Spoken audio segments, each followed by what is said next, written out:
In a world where sound transforms emotions and shapes destinies, one man dared to challenge the boundaries of music. His journey was marked by triumphs and tragedies, deafness and genius. This is the incredible story of Ludwig van Beethoven, a man whose notes still resonate through time. Early life. Ludwig van Beethoven was born on December 17, 1770, in Bonn, Germany. His family was musical. His father, Johann, was a singer and a musician. Young Ludwig showed great talent early on, playing the piano and violin. His father, wanting him to be a child prodigy like Mozart, pushed him hard to practice. Despite his father's harshness, Ludwig's talent shone. By the age of 7, he was already performing in public.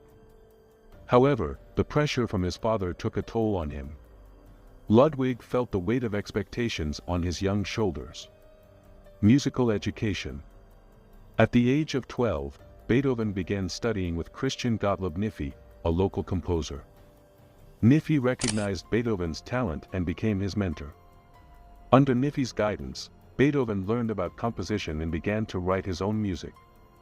By his teenage years, Beethoven was already composing his first pieces, showcasing his unique style.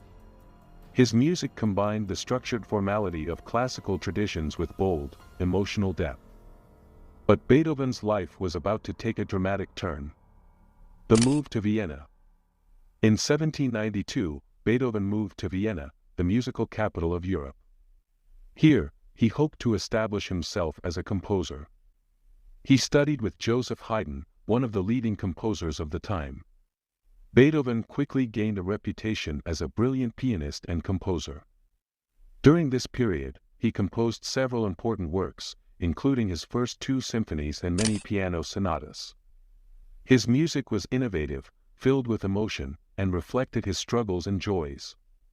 He began to attract the attention of aristocrats who supported his work. The onset of deafness. However, life took a dark turn in his late 20s. Beethoven began to notice a troubling change. He was losing his hearing. This was a devastating blow for a musician.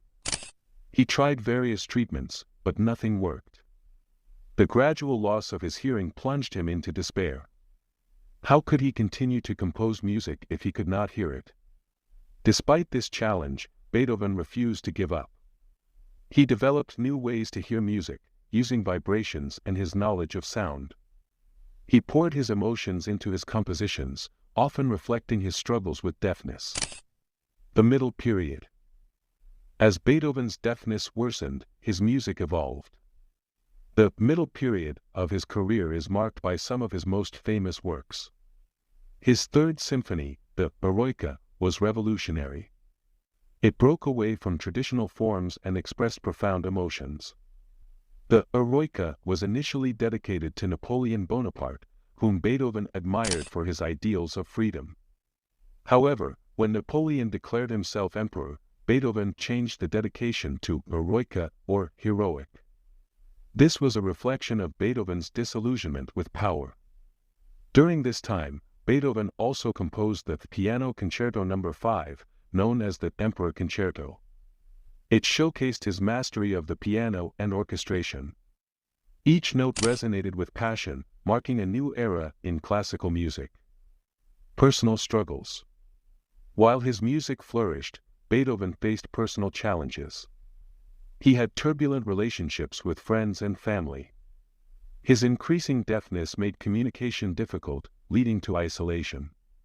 He struggled with depression and anger, feeling misunderstood by the world around him. In 1816, he faced another blow when his brother died, leaving behind a young nephew, Karl. Beethoven fought for custody of Karl, leading to a tumultuous relationship. This struggle added to his emotional burden, but also inspired him to create some of his most powerful works. The late period. Beethoven's late period is characterized by profound and introspective compositions. Despite his near-total deafness, he composed some of his greatest works.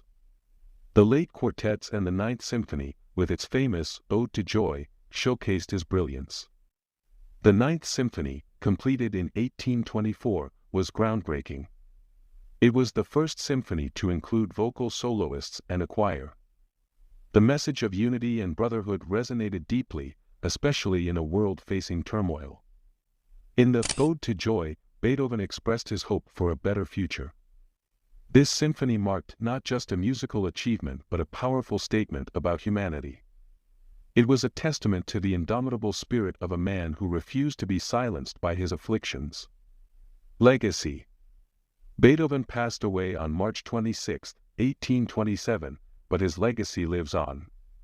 His music transcends time, influencing countless composers and musicians. He changed the course of classical music, paving the way for romantic composers like Brahms and Wagner. Today, Beethoven is celebrated not just as a composer but as a symbol of resilience. His ability to create beauty from despair resonates with audiences worldwide. His life story inspires countless individuals to overcome their own challenges. Ludwig van Beethoven's journey from a young prodigy to a deaf genius is a remarkable tale of talent, struggle, and triumph. His music continues to touch hearts and inspire generations. If you enjoyed this story, be sure to like and subscribe for more captivating tales from the world of music and history. Thank you for joining us on this journey.